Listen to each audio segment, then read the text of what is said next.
अहो, वेद व्यास जी के और पुत्र जो निर्गुण ब्रह्म की साधना में बैठे हुए हैं, कानों में ध्वनि गुंजित हुई है, आज मुझे अधिकारी शिष्य मिल गया। ऐसा शिष्य जिसके अंदर कथा की सच्ची प्यास जागृत हुई है। 4 अंगुल की कौपिन भी शरीर पर धारण नहीं करते, ऐसे वीतरागी संत हैं सुखदेव स्वामी। साधना का त्याग किया, राजा परीक्षित की ओर आए हैं। जैसे ही सुखदेव जी को आते हुए श्रेष्ठ संतों ने देखा है, राजा परीक्षित को इशारा किया, राजन समझो तुम्हें 7 दिनों में मुक्ति मिल गई, तुम धन्य हो। ऐसे श्रेष्ठ संत का पदार्पण। पर सुनो, इनको अपनी बड़ाई ज्यादा अच्छी नहीं लगती, संक्षिप्त पूछना, मुक्ति का उपाय पूछ लेना। राजा परीक्षित ने चरणों में प्रणाम किया है, सुखदेव जी का पूजन किया है। पूजनोपरांत अब निवेदन किया है कि अतः पृच्छामि संसिद्धिम योगिनां परमं गुरु पुरुषस्येह यत कार्यं म्रियमाणस्य सर्वथा। निवेदन किया है, संक्षिप्त पूछा है। अतः पृच्छामि संसिद्धिम योगिनां परमं गुरु, हे योगियों के परम गुरु, मैं आपसे निवेदन करना चाहता हूं, जल्दी मरने वाले मनुष्य को क्या करना चाहिए? परीक्षित ये भी कह सकते थे कि मुझे 7 दिनों में मरने का शाप लगा है, मैं बचूंगा कैसे, अमरता कैसे मिलेगी? क्योंकि सुखदेव जी के अंदर वो सामर्थ्य थी जो राजा परीक्षित को अमर कर सकते थे, मृत्यु को भी दूर कर सकते थे। लेकिन समस्या का समाधान इसमें नहीं था। और देखो, ये प्रश्न मात्र परीक्षित जी का नहीं है, ये प्रश्न समस्त जनमानस का है। हम सभी मरते कब है? 7 ही दिनों में तो हम सभी की मृत्यु होती है। सोम से लेकर रवि तक, रवि से लेकर सोम तक 7 ही दिन तो है। 7 ही दिनों में हम जन्म लेते हैं और 7 ही दिनों में हमारा मरण होता है। आपके पास तो थोड़ा बहुत कुछ होगा, उस पे भी तुम इतने इतराते हो। पर दर्शन करो कथा का कि परीक्षित तो इस धरती के सम्राट थे, पर वैराग्य आया तो एक सुई भी साथ लेकर नहीं गए। एक सुई भी, राजसी वस्त्रों तक को उतार दिया, राजसी वस्त्रों का भी त्याग कर दिया। और हमारी इच्छा कभी नष्ट होती है कि चाह गई चिंता नशी मनवा बे परवाह, जिसको कछु नहीं चाहिए वो ही शाहनशाह। भैया शहंशाह तो वो होता है जिसकी इच्छाएं समाप्त हो जाती है। पर हम तो जोड़ना चाहते, हम तो इकट्ठा करना चाहते बस। वृद्धावस्था कब आ जाती है हमें भान ही नहीं होता। किसी से कहा जाए कि तीर्थ कर ले, कुछ दान पुण्य कर ले, संतों का दर्शन कर ले, कोई अच्छा कार्य कर ले, बोले अभी तो बहुत आयु पड़ी है। पर कब बुलावा आ जाएगा तुझे पता भी नहीं चलेगा। फिर भी हम माया के पीछे भटकते रहते हैं। कोई अपनी मुक्ति का सहज उपाय नहीं खोजना चाहता।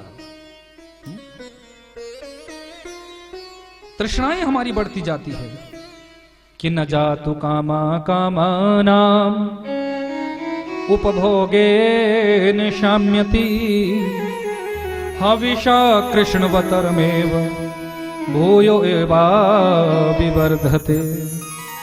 कामनाएं कभी तृप्त होती है क्या? इच्छाएं कभी समाप्त हो सकती है क्या? ये तो दिनों दिन बढ़ती जाती है, बढ़ती जाती है, ये कभी नष्ट नहीं होती। एक बार किसी का मरण हो रहा था। जब किसी की मृत्यु होती है ना तो हमारी जुबान भी आधी हो जाती है, स्पष्ट नहीं बोला जाता, फिर वाणी से थोतापन आ जाता है, थोती बातें निकलती है। अब एक टक नजर से वो देख रहा है, मरणासन पर पड़ा हुआ है, मुख से निकल रहा है भाभी भाभी भाभी।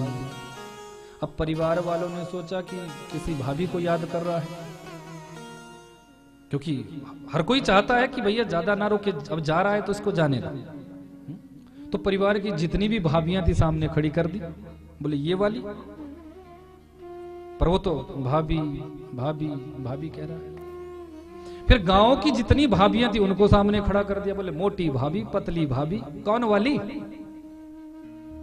जितनी भी भाभियां थी। और रिश्तेदारी में जो थी उनको भी बुला लिया, बोले शायद तुम्हें देख कर इसके निकल जाए प्राण। फिर वो तो बोल रहा है भाभी भाभी, प्राण नहीं छूट रहे हैं। अब कोई संत जन वहां से निकले, बोला क्या हो रहा है, बोले महाराज प्राण कंठ में अटके हुए निकल ही नहीं रहे। तो महात्मा जी आए, महात्मा जी ने पूछा क्या बात है, बोले देखो ना भाभी भाभी कह रहा है, कौन सी भाभी है पता नहीं, हमने तो सारी भाभियां इकट्ठी कर दी। अब संत जानते थे कि बात कुछ और है। तो महात्मा जी ने पूछा कि इनका अपना कमरा कौन सा था जिसमें ये रहते थे, होता ना एक पर्सनल रूम, बोले ये सामने वाला। तो महात्मा जी दौड़ते हुए गए, उसका तकिया उठाया और तकिया उठाकर तकिए के नीचे लॉकर की चाबी पड़ी थी। महात्मा जी ने वो चाबी उठाई और उस मरते हुए व्यक्ति के सामने ऐसे ऐसे दिखाई, और 2 मिनट में ही उसके प्राण निकल गए। सबको बड़ा आश्चर्य, बोले इतने दिनों से हम, किसी ने पुड़िया डाल दी, किसी ने तुलसी दल दे दिया, किसी ने गंगा जल दे दिया, किसी ने गीता जी का पाठ करा दिया, आज तक इसके प्राण नहीं निकल रहे थे, पर आपने ऐसा कौन सा मंत्र पढ़ा जिससे इसके 2 मिनट में ही प्राण निकल गए। बोले ना समझो, ये भाभी नहीं बोल रहा था, ये कह रहा था चाबी चाबी चाबी।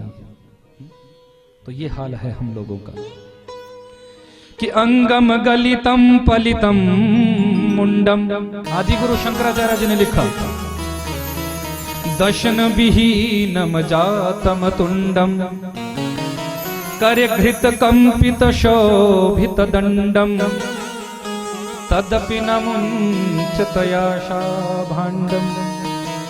मनुष्य का मन और मसान नहीं भरता, जीवन का अंतिम पल आ जाता है, पर फिर भी हम तृष्णाओं में खोए रहते हैं, फिर भी हम इच्छाओं के सागर में डूबे रहते हैं कि ये मिल जाए वो मिल जाए, इतना इकट्ठा कर लो।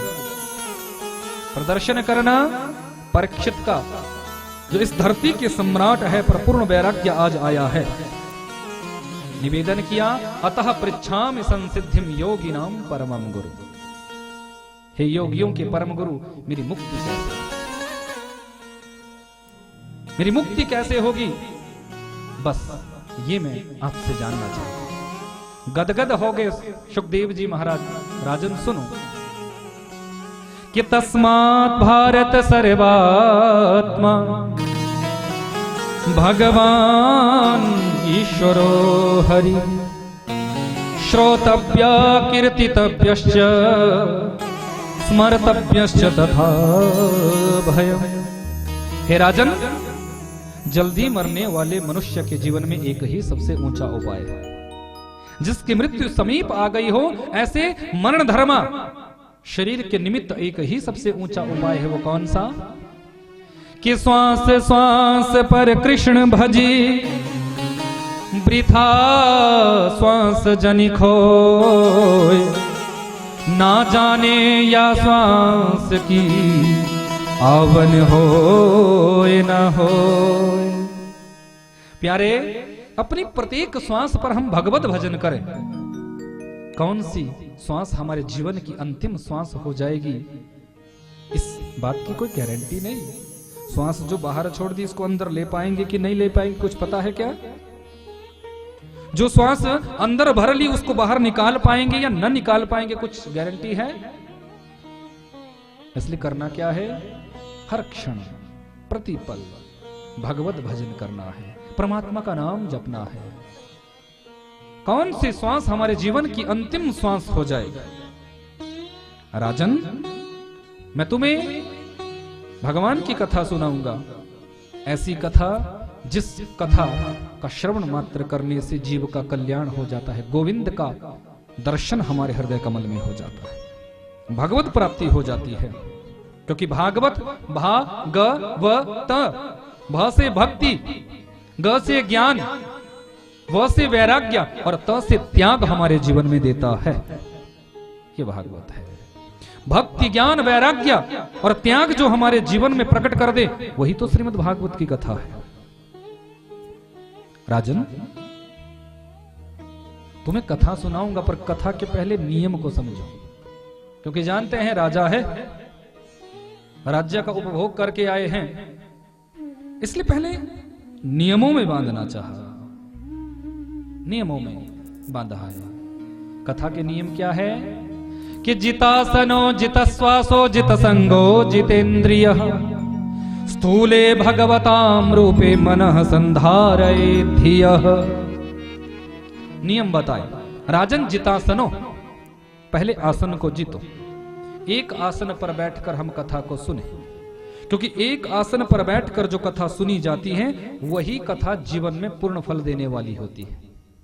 जितासन। बहुत से लोग 20 बार टांग यहां वहां फैला लेते हैं। शरीर में कोई बीमारी है तब कोई आपको दोष नहीं, पर यदि आप स्वस्थ हैं उसके बाद भी आप मर्यादा में न बैठे तो फिर तो आपकी गलती है।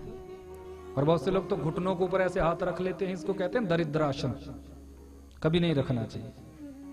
यदि कष्ट हो रहा है तो खड़े हो जाओ, 2 मिनट खड़े रहकर फिर बैठ जाओ, पर गलत तरीके से तो मत बैठो।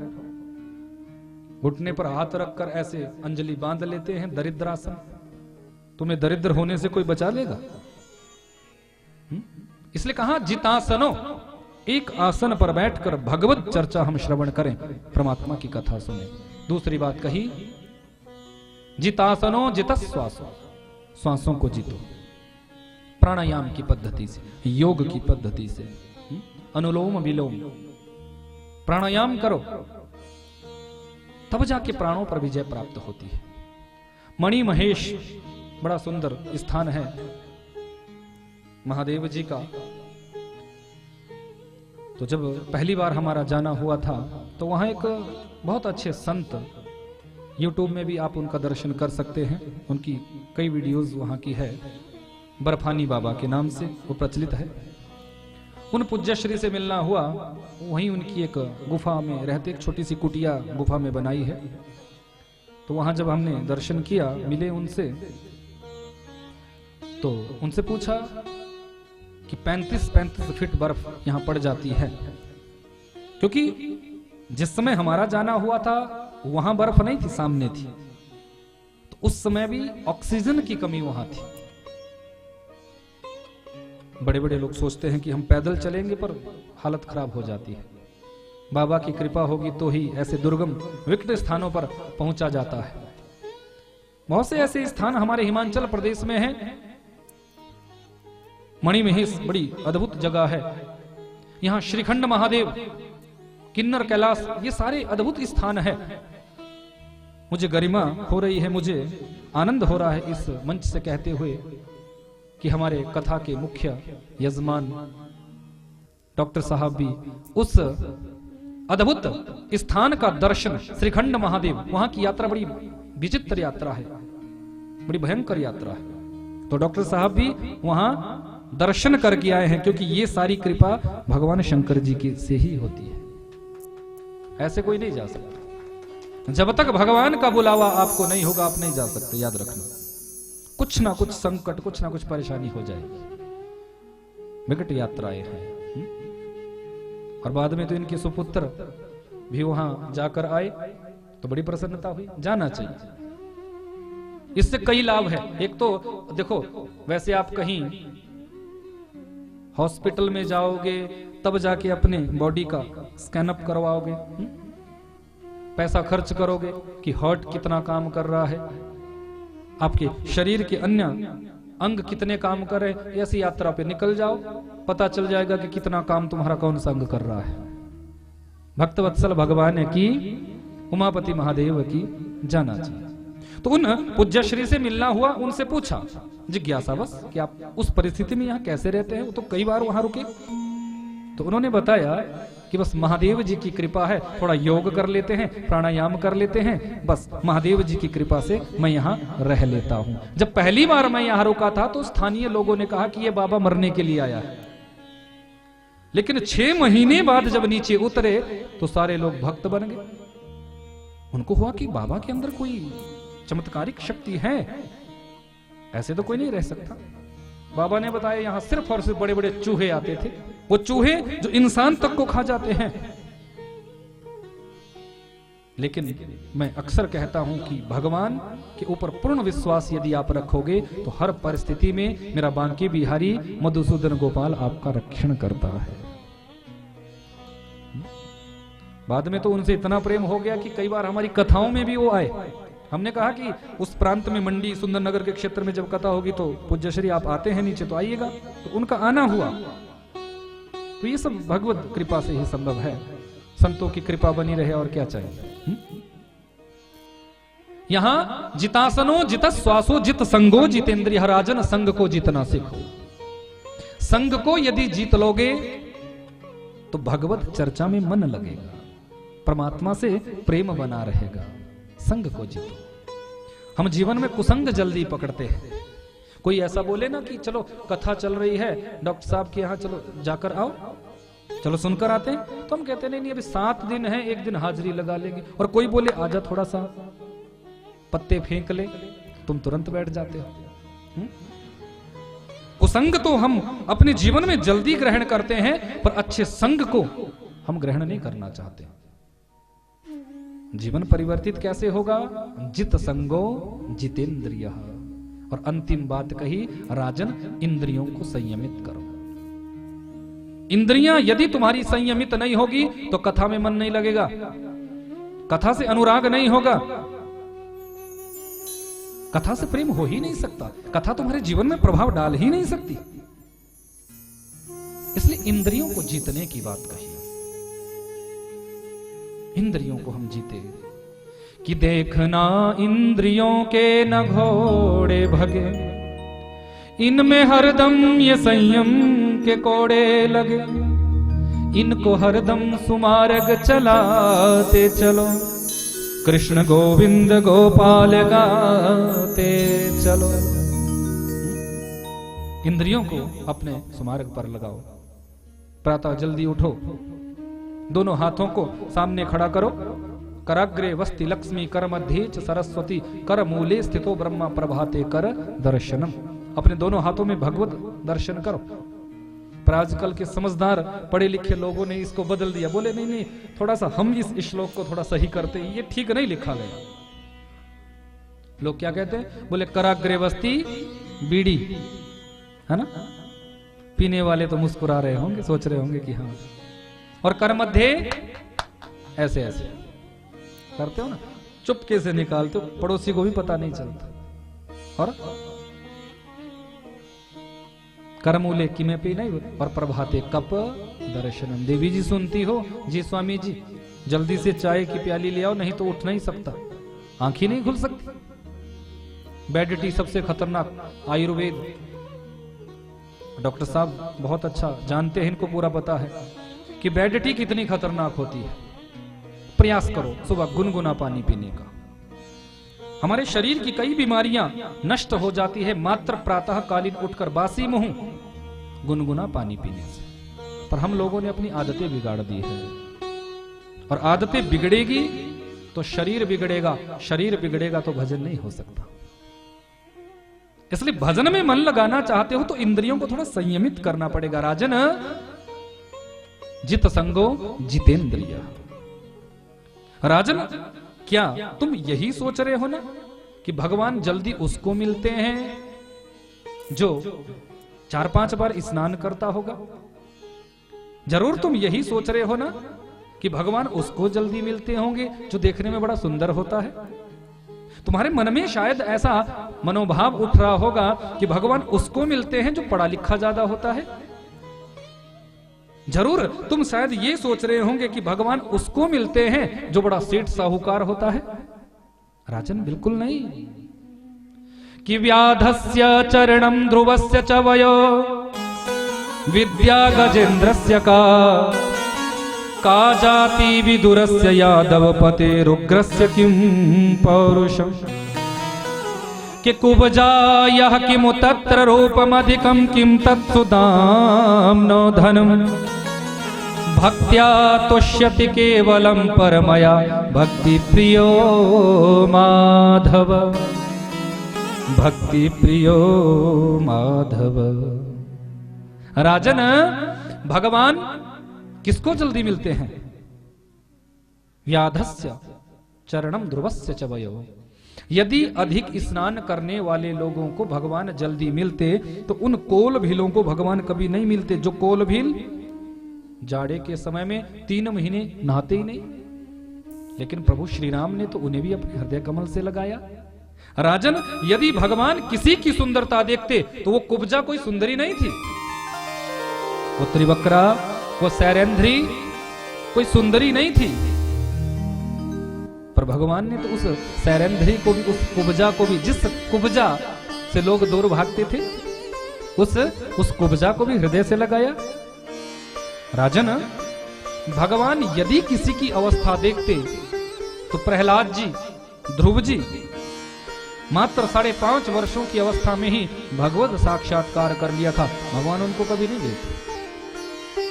राजन, यदि भगवान किसी की धन संपत्ति वैभव देखते तो किम तत् सुदामनो धनम।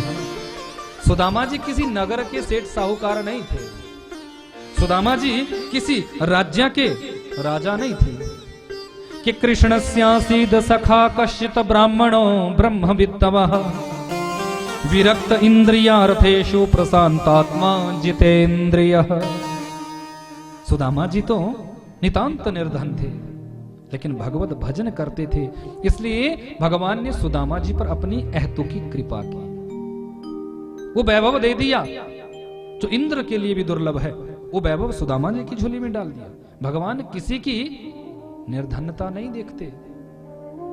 राजन, भगवान किसी की जाति पाति भी नहीं देखते। यदि भगवान किसी की जात बिरादरी देखते तो देखो उस दासी पुत्र विदुर को, जिस विदुर के यहां परात्पर प्रभु ने विदुरानी के हाथों केले के छिलके पाए थे। ऐसा जब कहा तो राजा परीक्षित की आंखें नम हो गई। गुरुदेव, क्या सच्ची में जिन्होंने गर्भ में आकर मेरी रक्षा की थी, जो आराध्या है, उन्होंने केले के छिलके पाए थे? बोले हाँ। गुरुदेव, मैं सुनना चाहता हूं, मुझे वो प्रसंग सुनाओ, मुझे वो कथा सुनाओ कि क्या आवश्यकता पड़ी भगवान को केले के छिलके खाने की, क्या आवश्यकता पड़ी? सुखदेव कहते हैं, राजन, कौरव और पांडवों के युद्ध की व्यवस्था बन रही थी। भगवान शांति दूत बनकर आए, दुर्योधन को समझाना चाहा, पर दुर्योधन माना नहीं। केशव, आप 5 गांवों की बात कर रहे हैं? सुच्चैग्रम नैव दास्यामि विना युद्धेन केशव। 5 गांव तो बहुत बड़ी बात है, मैं सुई के अग्रिम भाग के बराबर भी बिना युद्ध से पृथ्वी का टुकड़ा पांडवों को नहीं दे सकता। यदि पृथ्वी चाहिए, राज्य चाहिए तो युद्ध करे, मुझसे जीत कर ले जाए। समझाने का प्रयास तो किया पर माना नहीं। धृतराष्ट्र ने थोड़ा सा इशारा कर दिया, ये शांति दूत बनकर आए हैं। तो दुर्योधन भी खड़ा हो गया, द्वारिकाधीश छोड़ो ना इन सारी बातों को, ये राजकाज की बातों में क्या रखा है, चलो अंदर। माता गांधारी ने हम दोनों के लिए 56 प्रकार के व्यंजनों की व्यवस्था बनाई है, दोनों बैठ कर पाएंगे। भगवान ने हाथ छुड़ाया। दुर्योधन, भोजन तो 3 परिस्थितियों में किया जाता है, भाव, अभाव, प्रभाव। भूख नहीं है पर सामने वाले का भाव है, वो इतने भाव में डूब कर कह रहा है तो मन करता है चलो थोड़ा बहुत पा ही लेते हैं। अभाव, अपने यहां कुछ है नहीं तो दूसरों के यहां जाकर पाएंगे। प्रभाव, बच्चा पानी की परिस्थिति में नहीं होता, पर मां जब डांट लगाती है तो बच्चा डरकर भयभीत होकर मां की डांट से थोड़ा बहुत पा ही लेता है।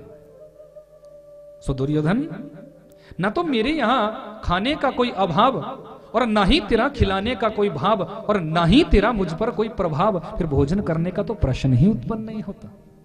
कैसे भोजन करूं? और वैसे भी आज का भोजन तो मेरा विदुर जी के यहां है। विदुर जी को मंत्री पद से दुर्योधन ने बहिष्कृत कर दिया है, फिर भी विदुर जी छुपते छुपाते उस भीड़ में सबसे पीछे खड़े हैं, देखना चाहते हैं कि आज कौरव और पांडवों के भविष्य का क्या निर्धारण होगा। एक बात कहूं, मेरे गोविंद आपको हर परिस्थिति में देख लेते हैं। आप कहीं भी है, किसी भी कोने में है, मेरे गोविंद की नजरों से आप नहीं बच सकते। भगवान ने मानो विदुर जी की ओर इशारा किया हो, विदुर जी आज मेरी प्रतिज्ञा है, यदि कुछ पाऊंगा तो तुम्हारे यहां का पाऊंगा। दुर्योधन हंसने लगा, अरे खुद के खाने का कोई ठिकाना नहीं, आपको क्या खिलाएगा? भगवान ने कहा मुझे इसकी परवाह नहीं, पर यदि आज पाऊंगा तो विदुर जी के यहां का पाऊंगा। विदुर जी भागे, इन्होंने कहा है तो ये जरूर आएंगे। विदुरानी से कहा, देवी आज भरी सभा में इतना सम्मान द्वारिकाधीश ने मुझे दिया, मैं क्या बताऊं। उन्होंने आने की बात कही है, वो जरूर आएंगे, पर यहां तो कुछ व्यवस्था नहीं। मैं बाजार जाकर कुछ व्यवस्था करता हूं, तब तक आप कुटिया को सजाओ संवारो। विदुरानी तन्मयता में डूब गई है, भाव में डूब गई है, प्रेम में डूब गई है। आज गोपाल आने वाले हैं, आज कन्हैया आने वाले हैं, तन्मयता से स्नान पा रही है। मेरे गोविंद द्वार पर आए हैं, सांकर खटखटाई है, काकी द्वार खोलो, मैं आ गया। गीले वस्त्रों में ही विदुरानी दौड़ी है। भगवान समझ गए कि काकी तो प्रेम में इतनी डूब चुकी है कि भान ही नहीं है। अपना पीतांबर शरीर पर उड़ा दिया, हाथ पकड़ लिया, कुटिया में घुमा दिया। अरे यहां बिठाऊं, ना ना ये जगह ठीक नहीं, यहां बिठाऊं, ये भी जगह ठीक नहीं, यहां बिठाऊं, ये भी जगह ठीक नहीं। अंत में कुटिया के बीचों बीच पटरे को उल्टा रख दिया है। मेरे गोविंद ने यह भी नहीं देखा कि काकी ने पटरा उल्टा रखा है या सीधा। उल्टे पटरे पर ही भगवान विराजमान हो गए हैं। पेट पर हाथ फेरा, काकी कुछ पाना चाहता हूं, भूख लगी है। हाँ हाँ, आपके काका जी बाजार गए हैं व्यवस्था करने के लिए, पर शायद उनको आने में विलंब हो जाएगा। मैं कुछ व्यवस्था करूं, मैं कुछ फल तोड़ कर लाऊं। एक टोकरी में फल तोड़ कर लाई है, सामने पत्तल बिछाई है, प्रेम में डूबी है, भाव में डूबी है। केले के फल को खोलना शुरू किया है। अब ये जो फल है इसको एक तरफ फेंक रही है और छिलका पत्तल में परोस रही है। मेरे गोविंद ने यह भी नहीं देखा कि काकी ने छिलका खिलाया है या फल खिलाया है। मेरे गोविंद भी भाव में ऐसे निमग्न हो चुके हैं कि काकी के हाथों से केले के छिलके ही पाने प्रारंभ कर दिए हैं। केले के छिलके पा रहे हैं, कितने दयालु है। कि भाव का भूखा हूं मैं, भाव ही एक सार है। भाव से जो भजता मुझे, भव से बेड़ा पार है। भाव बिन देवे मुझे मैं कभी लेता नहीं। भाव से एक पत्र देवे वो मुझे स्वीकार है। बांध लेते भक्त मुझको प्रेम की जंजीर में, इसीलिए इस धरती पर होता मेरा अवतार है। भाव का भूखा हूं मैं, भाव ही एक सार है। भाव से जो भजता मुझे, भव से बेड़ा पार है। भगवान तो आपके भाव को देखते हैं, आपका भाव कैसा है। एक दो नहीं, 10-15 छिलके मेरे परमात्मा आज विदुरानी के हाथों से खा गए हैं। विदुर जी आए, जब केले के छिलकों को खाते हुए देखा और गिरी भाग को एक तरफ पड़े हुए देखा तो हाथ पकड़ लिए, देवी ये क्या कर रही हो? भगवान को तुम केले के छिलके खिला रही हो। विदुरानी का भी भाव टूटा, ये सच में मैं केले के छिलके खिला गई और कन्हैया तुम भी खा गए। एक पेड़ा लिया है, कन्हैया के मुख में दिया है, खिलाना चाहा, आधा पेड़ा खाकर भगवान ने हाथ पकड़ लिया। काका जी बुरा मत मानना, सत्य कहूंगा, जो मिठास, जो अनुराग, जो प्रेम काकी के द्वारा खिलाए गए इन छिलकों में था, वो प्रेम, वो मिठास बाजार के इन पेड़ों में नहीं है। भाव का भूखा हूं मैं, भाव ही एक सार है। बिना प्रेम रीझे नहीं नटवर नंद किशोर। वो तो प्रेम देखते हैं, भाव देखते हैं कि आपका भाव कैसा है, आपका प्रेम कैसा है। उद्धव जी ने एक बार पूछा था, प्रभु आपके 24 अवतार इस संसार में हुए हैं, बहुत से लोग आपके उन अनेक अवतारों में भोग लगाते हैं, तो आपका सबसे अधिक आनंद आपको भोग पाने में कहां आया है? तो भगवान ने कहा, उद्धव देखो, दो ही जगह मुझे भोग पाने में सबसे अधिक आनंद आया। एक कृष्णावतार में जब मैंने विदुरानी के हाथों केले के छिलके पाए तब, और दूसरे रामावतार में जब मैंने शबरी के हाथों जूठे बेर पाए तब। शबरी कौन? वो शबरी जो मतंग मुनि की शिष्या बनी, वो शबरी जिसका विवाह हो रहा है। पिता से पूछा विवाह की पूर्व संध्या में कि पिताश्री ये पशु, ये जीव, ये बकरे काय को इकट्ठे किए? पिता कहने लगा, बेटी तेरी शादी की खुशी में इन बकरों को काटा जाएगा। शबरी ने विचार किया कि निरपराध जीवों की हत्या करने के बाद मैं अपनी गृहस्थी बसाऊं? मुझे नहीं रहना ऐसी गृहस्थी में, मुझे नहीं रहना ऐसे संसार में, मुझे नहीं जाने ऐसे गृहस्थ में। रात में ही अपने घर का त्याग किया है, जंगल में गई है, मतंग मुनि के आश्रम में शरण मिली है। बेटी जब तक तुम्हारा मन बने इस आश्रम पर रहना। शबरी मतंग मुनि की आश्रम में सेवा करती है। वृद्धावस्था के कारण जब शरीर शांत होने लगा, कहा बेटी सुन, इस आश्रम को छोड़कर मत जाना। विश्वास रखना, एक दिन इस आश्रम पर प्रभु श्री राम आएंगे और तुम्हें साक्षात्कार होगा, भगवान की प्राप्ति तुम्हें हो जाएगी। इस आश्रम को छोड़कर मत जाना। गुरु के वचनों पर पूर्ण विश्वास है। वही शबरी वृद्धावस्था तक, जो जवानी में जिसने घर का त्याग किया था, आज वृद्धावस्था के कारण सर के केश, सर के बाल जटाओं में परिणित हो गए हैं, मुखमंडल पर झुर्रियां पड़ चुकी है, पर विश्वास है कि राम आएंगे, राम आएंगे। एक संत के वचन को पूर्ण करने के लिए प्रभु श्री राम मतंग मुनि के आश्रम पर आते हैं और शबरी के हाथों जूठे बेर पाते हैं। भाव का भूखा हूं मैं, भाव ही एक सार है। भगवान भाव में डूब जाते हैं, भक्त के भाव को देखते हैं कि मेरे भक्त का भाव कैसा है। कि जाति पाति पूछे नहीं कोई, हरि को भजे सो हरि का होई। तुम्हारी क्या जाति है, क्या बिरादरी है, भगवान कभी ये नहीं देखते। भगवान ये देखते हैं कि मेरे भक्त का भाव कैसा है।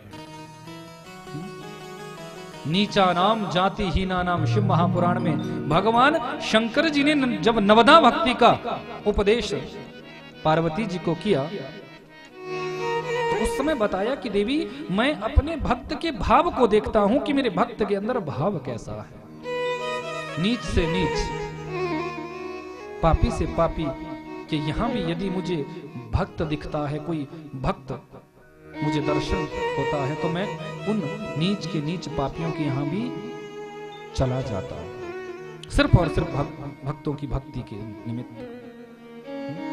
हमारे अंदर ऐसी भक्ति हो, ऐसी भावना हो। वो उद्धव आज विदुर जी का दर्शन करते हैं, वो विदुर जिन विदुर जी की अंतिम समय में भी भगवान ने याद की थी। उद्धव जी से कहा, विदुर देखो उद्धव, तुम जाना सरस्वती नदी पर तुम्हें मेरा उद्धव मिलेगा, और मेरे विदुर का दर्शन करना। आज जाते जाते भी मुझे अंतिम पलों में भी अपना विदुर याद आ रहा है, अपने विदुर जी की मुझे स्मृति हो रही है। उद्धव जी गए हैं, विदुर जी से मिलना हुआ। उद्धव जी कहते हैं आप श्रेष्ठ हैं, पर विदुर जी कहते नहीं नहीं आप श्रेष्ठ हैं, क्योंकि आप तो भगवान के मित्र बने। उद्धव जी कहते नहीं विदुर आप श्रेष्ठ हैं, क्योंकि आपसे श्रेष्ठ कौन होगा इस संसार में। अंतिम समय में भी भगवान ने जाते जाते सिर्फ और सिर्फ आपको याद किया। यही विदुर हरिद्वार के पावन तट पर मैत्रेय मुनि के साथ मिले हैं। एक है ज्ञानी भक्त, दूसरा है परम भक्त। यहीं से विदुर मैत्रेय संवाद भागवत में प्रारंभ होता है। मैत्रेय मुनि परम ज्ञानी है। विदुर जी ने चरणों में प्रणाम किया और निवेदन किया, हे मैत्रेय मुनि, मेरे मन में कोई शंका नहीं है, कोई संदेह नहीं है, कोई संशय नहीं है, मैं जिज्ञासावश ज्ञान ग्रहण करने के लिए बस इतना निवेदन करना चाहता हूं कि भगवान ने अवतार क्यों लिया? क्या दुष्टों को मारने के लिए भगवान का अवतार होता है? जब वो अवतरित होते हैं तो ये पूरी सृष्टि, ये पूरा संसार भगवान ने बनाया क्यों? और यदि बनाया तो किसी को गोरा बना दिया, किसी को काला बना दिया, किसी को छोटा बना दिया, किसी को मोटा बना दिया, क्यों? एक जैसा संसार क्यों नहीं बनाया? क्यों नहीं बनाया? और इस संसार में भी किसी को अमीर बना दिया, किसी को गरीब, क्यों? क्यों भगवान ने ऐसा किया? विदुर जी आज मैत्रेय मुनि से कहते हैं, मैत्रेय सुन, देखो भक्त वही होता है जो भगवत चर्चा में अपना मन लगाए। भगवान ने इस दुनिया को बनाया, चराचर सृष्टि जो हम देखते हैं ये सब भगवान की कृति है।